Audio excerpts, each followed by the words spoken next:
ഇരുപത്തിമൂന്നുകാരനായ യുവ അഭിഭാഷകനായ ഈ ചെറുപ്പക്കാരൻ ഇന്നലെ ആത്മഹത്യ ചെയ്തു. കോടതിയുടെ 5-ാമത്തെ നിലയിൽ നിന്ന് ചാടിയാണ് ആത്മഹത്യ. എന്നിട്ട് അദ്ദേഹം എന്തിന് ആത്മഹത്യ ചെയ്തു എന്ന് എഴുതി വെച്ചു. ആത്മഹത്യ ഒന്നിനും പരിഹാരമല്ല, ധൈര്യമായി ജീവിക്കുക, അതാണ് ആവശ്യം. എങ്കിലും ഈ കാര്യം നമ്മൾ ഓരോ മാതാപിതാക്കളും ചിന്തിക്കേണ്ട ഒരു ആത്മഹത്യയാണ്. അദ്ദേഹം എഴുതി വെച്ചത് എന്താണെന്ന് അറിയാമോ? അച്ഛൻ ജയിച്ചു, ഞാൻ തോറ്റു.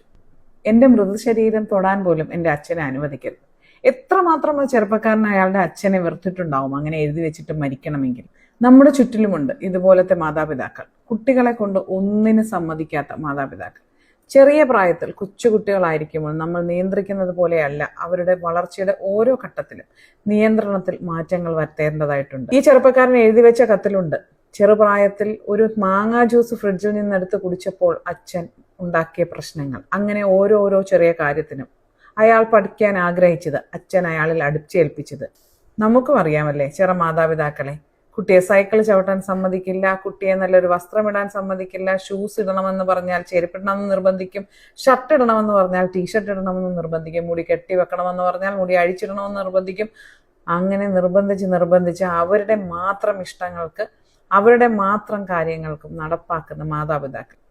അതിലെന്തോ വലിയ നിർവൃതി കണ്ടെത്തുന്നവർ. ചെറുപ്രായത്തിൽ എന്ത് പഠിക്കണമെന്ന് തിരഞ്ഞെടുക്കാൻ കുട്ടികൾക്ക് അറിയില്ലായിരിക്കാം. പക്ഷെ അതിന് ഗൈഡ് ലൈൻ മാത്രമാണ് മാതാപിതാക്കൾ കൊടുക്കേണ്ടത്. അല്ലാതെ നീ ഇത് തന്നെ പഠിച്ചേ പറ്റൂ, ഇത് തന്നെ നിന്നെ കൊണ്ട് ചെയ്യിപ്പിച്ചിരിക്കും, നീ ഇയാളായി മാറിയേ കഴിയൂ എന്നുള്ള വാശി എന്തിനാണ്? സ്വന്തം സുഹൃത്തുക്കളോടൊപ്പം എവിടെയെങ്കിലും ഒന്ന് പോകാൻ, കുറച്ചു നേരം ഫോണിൽ സംസാരിക്കാൻ ഒന്നും 18 വയസ്സ് കഴിഞ്ഞ മക്കളെ സമ്മതിക്കാത്ത മാതാപിതാക്കൾ നമ്മുടെ ചുറ്റുമുണ്ട്. അവരുടെ ജീവിതത്തിൽ ശ്വാസം മുട്ടിച്ചു കൊല്ലുന്നത്ര നിയന്ത്രണങ്ങൾ ഏർപ്പെടുത്തുന്ന മാതാപിതാക്കൾ എന്തിനാണ് അങ്ങനെ ചെയ്യുന്നത്? അതൊരു വ്യക്തിയാണ്. നിങ്ങളുടെ മകനായിക്കോട്ടെ മകളായിക്കോട്ടെ, അവർ പ്രായപൂർത്തിയായ വ്യക്തികളാണ്. അവർക്ക് അവരുടെ സ്വാതന്ത്ര്യങ്ങളും അവരുടെ ഇഷ്ടങ്ങളുമുണ്ട്.